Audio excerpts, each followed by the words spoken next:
What compels a person to commit an act of violence that shatters lives forever? In a world where safety is often taken for granted, one young woman's life was tragically extinguished during what should have been a serene jog. Join us as we unravel the chilling details of this heartbreaking case that raises unsettling questions about humanity and justice. Welcome to True Crime Stories Archive, your gateway to the chilling world of real-life horror. Here, we delve into the darkest corners of humanity, unearthing terrifying stories of true crime that will leave you sleeping with the lights on. If you find yourself captivated by tales that explore the depths of human behavior and the complexities of justice, make sure to subscribe for more gripping narratives. In this episode, we explore the tragic story of Laken Riley, a vibrant 22-year-old nursing student whose life was abruptly cut short on February 22, 2024. Her dreams and aspirations were shattered in an instant when she became the victim of a brutal crime while jogging in her beloved neighborhood. But who was responsible for this heinous act? The answer lies in the unraveling tale of Jose Antonio Ibarra, a man whose journey from Venezuela led him down a dark path that would forever alter their lives. Laken Riley was a beacon of light in her community, a dedicated nursing student at the University of Georgia with an infectious smile and an unwavering passion for helping others. Friends and family described her as compassionate and driven, always striving to make a positive impact on those around her. She spent countless hours studying and volunteering at local hospitals, preparing for a future where she could care for those in need. On that fateful day in February 2024, Laken laced up her running shoes and set out for her usual jog through her picturesque neighborhood. The sun hung high in the sky, casting warm rays over the tree-lined streets as she breathed in the fresh air. It was a routine she cherished, a moment of peace amidst her busy life filled with classes and clinical rotations. Meanwhile, Jose Antonio Ibarra was navigating his own tumultuous journey. At just 26 years old, he had fled Venezuela in search of a better life. His path had been fraught with peril. Crossing borders and facing uncertainty had become his new reality. After entering the United States in September 2022, he was initially paroled by Customs and Border Protection, but quickly found himself entangled in legal troubles that would haunt him. In September 2023, Ibarra faced charges for child endangerment and driving without a license in New York. Although these incidents raised red flags about his character, he was released before Immigration and Customs Enforcement (ICE) could take action. Little did anyone know that his next move would lead him into a tragic confrontation with Laken. As Laken jogged through her familiar route, she felt an overwhelming sense of freedom, a blissful escape from her academic pressures. The rhythmic sound of her footsteps on the pavement blended harmoniously with the sounds of nature surrounding her. However, unbeknownst to her, lurking just out of sight was Ibarra, whose intentions remained shrouded in darkness. The moment their paths crossed would forever alter their lives. Witnesses later recounted hearing screams piercing through the tranquility of the neighborhood, an unsettling sound that shattered the peace and sent ripples of fear through the community. In an instant, what began as an ordinary day transformed into a nightmare. As Laken encountered Ibarra, chaos erupted. The details remain murky. Did he approach her with malicious intent? Was it a crime of opportunity? Eyewitness accounts varied. Some claimed they saw Ibarra lurking nearby before Laken's screams echoed through the streets. Others reported seeing nothing unusual until it was too late. The police were quick to respond once they received reports of an attack in progress. Officers arrived at the scene only to find Laken's lifeless body lying on the ground, her vibrant spirit extinguished far too soon. The brutality of the crime left investigators grappling with questions. Who was this man? What drove him to commit such an atrocious act? And how could they ensure justice for Laken? As investigators began piecing together what had transpired on that tragic day, they quickly realized they were dealing with more than just a random act of violence. They were confronting a complex web of circumstances surrounding both Laken and Ibarra. The initial investigation revealed chilling details about Ibarra's life, leading up to his encounter with Laken. His tumultuous journey from Venezuela painted a picture of desperation, one that many could empathize with yet could not excuse his actions on that fateful day. As detectives scoured through evidence collected from the scene, they began to uncover fragments of Ibarra's past that hinted at troubling behavior patterns. Through meticulous forensic analysis and witness interviews, law enforcement officials established a timeline leading up to Laken's death. They discovered that Ibarra's phone records placed him near the crime scene shortly before Laken's jog began, a crucial piece of evidence that would later play a significant role in court proceedings. As days turned into weeks following Laken's murder, Investigators worked tirelessly to build their case against Ibarra while grappling with mounting pressure from the community demanding answers and justice for their beloved daughter and friend. The media frenzy surrounding the case intensified as news outlets reported on every development, each headline serving as a stark reminder of the tragedy that had unfolded. Community members rallied together in support of Laken's family, holding vigils and marches to honor her memory while calling for justice against those who perpetrate violence against innocent individuals. The outpouring of grief highlighted not only their loss, but also their determination to ensure such tragedies do not happen again. As investigators delved deeper into Ibarra's background, they uncovered troubling details about his previous legal issues, arrests that hinted at violent tendencies lurking beneath the surface. His prior charges for child endangerment raised alarms about his character. However, it was his actions on February 22nd that would ultimately define him. With each passing day during this investigation, emotions surged within both Laken's family and law enforcement officials involved in seeking justice for her untimely death. As they pieced together evidence linking Ibarra to this horrific crime, they faced not only their own grief, but also frustration at how someone could commit such an atrocious act against an innocent person. The community remained on edge as news spread about Ibarra's arrest following his identification by witnesses who had seen him near the scene during Laken's jog. As more details emerged regarding his past and motivations, if any existed, the narrative surrounding this tragic event continued to evolve. As authorities prepared to bring charges against Ibarra, malice murder among them, the stakes grew higher than ever before. Would justice be served? How would Laken's family cope with their unimaginable loss? These questions loomed large as investigators worked diligently to ensure every detail was accounted for before heading into court proceedings. As the trial date approached, the atmosphere surrounding the courtroom grew charged with emotion. Laken Riley's family, still grappling with their profound loss, prepared to face the man accused of taking their daughter's life. The community, united in grief and outrage, watched closely, eager for justice to be served. This was not just a trial. It was a pivotal moment that would resonate deeply within their hearts and minds. The courtroom itself became a stage for a tragic drama where every detail mattered. The prosecution was determined to present a compelling case against Jose Antonio Ibarra. They meticulously laid out the evidence collected during the investigation, painting a vivid picture of the events leading up to Laken's death. Prosecutors emphasized the brutality of the crime, how Ibarra had allegedly attacked Laken without provocation, leaving her with devastating injuries that ultimately led to her demise. Witnesses took the stand one by one, recounting what they had seen and heard on that fateful day.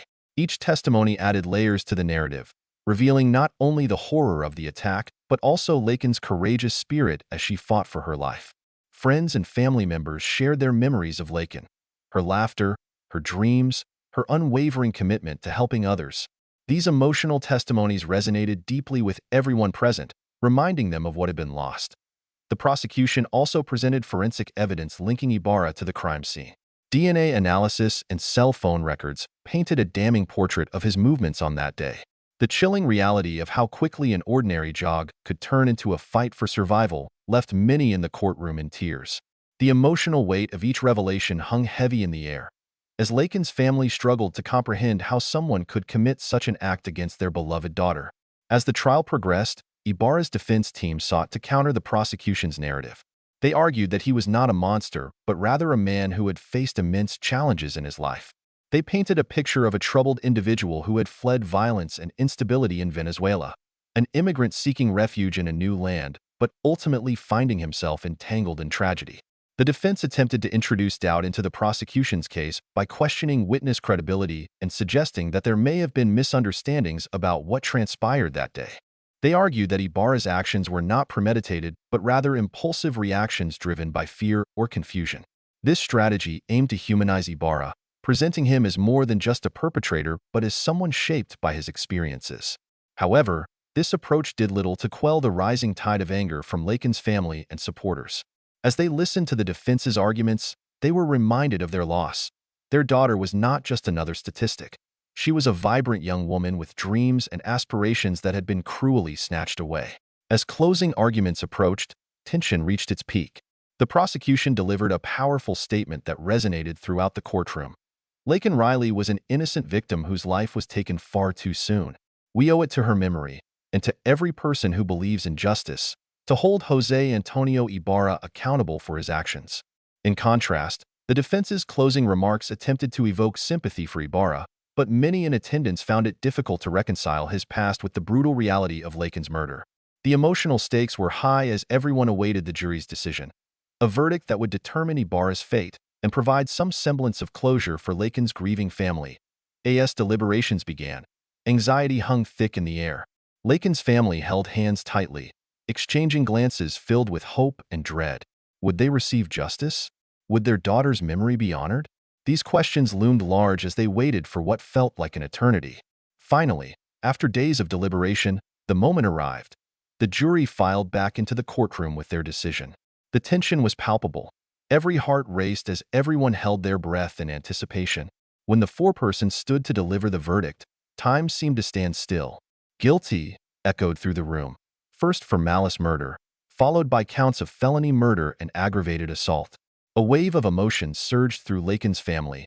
Tears streamed down their faces as relief mixed with grief washed over them. Justice had been served, but it could never bring back their beloved daughter. In stark contrast, Ibarra sat motionless as he absorbed the verdict. A man whose choices had led him down this dark path now faced the consequences of his actions. As he was led away in handcuffs, whispers filled the courtroom. A mixture of satisfaction and sorrow echoed through those present. The trial concluded with a sense of closure for many, but left lingering questions about justice and redemption. While Laken's family found solace in knowing that her killer would face punishment, they also grappled with an irreplaceable void in their lives. A reminder that no verdict could restore what had been lost. As we reflect on this tragic story, we are reminded of how quickly life can change and how important it is to cherish every moment with our loved ones. The impact of violence ripples through families and communities long after justice has been served.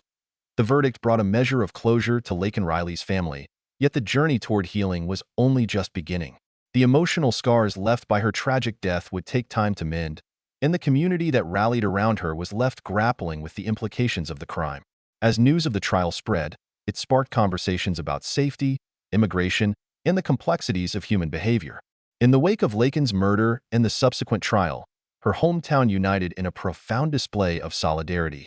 Vigils were held, where friends, family, and even strangers gathered to honor her memory. Candles flickered in the night, illuminating faces filled with grief and determination. Each flicker represented not just a life lost but a promise to advocate for change, a commitment to ensuring that no other family would endure such heartbreak. Local organizations began to mobilize, launching initiatives aimed at enhancing community safety. Workshops on self-defense were organized, alongside discussions about mental health resources and support systems for victims of violence.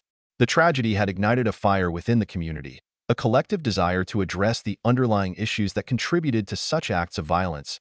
Laken's family became vocal advocates for change, sharing their story in hopes of raising awareness about violence against women and the importance of mental health support for immigrants facing challenges in their new lives.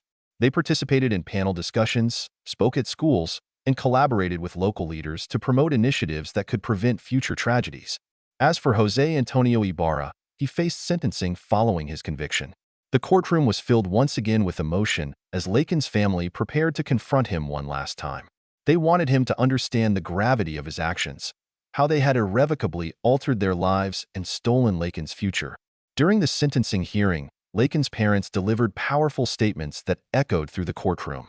They spoke not only of their loss but also of their daughter's dreams, her aspirations to help others as a nurse, and her passion for life.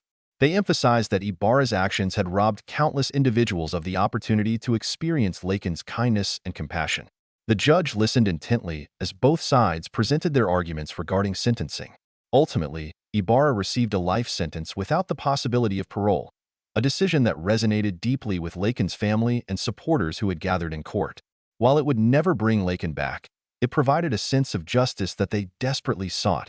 As Laken's story spread beyond her community, it resonated with many across the nation. Media coverage highlighted not only the tragedy but also broader societal issues related to crime, immigration policies, and mental health support systems.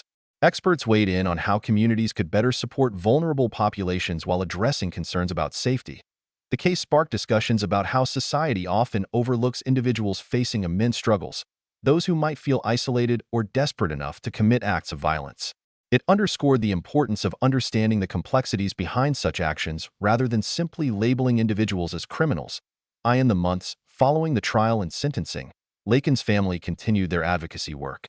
They established a foundation in her name dedicated to supporting victims of violence and promoting mental health awareness within immigrant communities.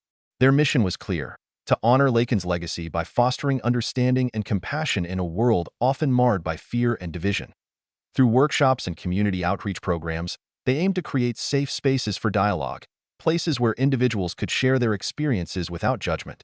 They recognized that healing required not only justice but also empathy, a willingness to understand one another's struggles.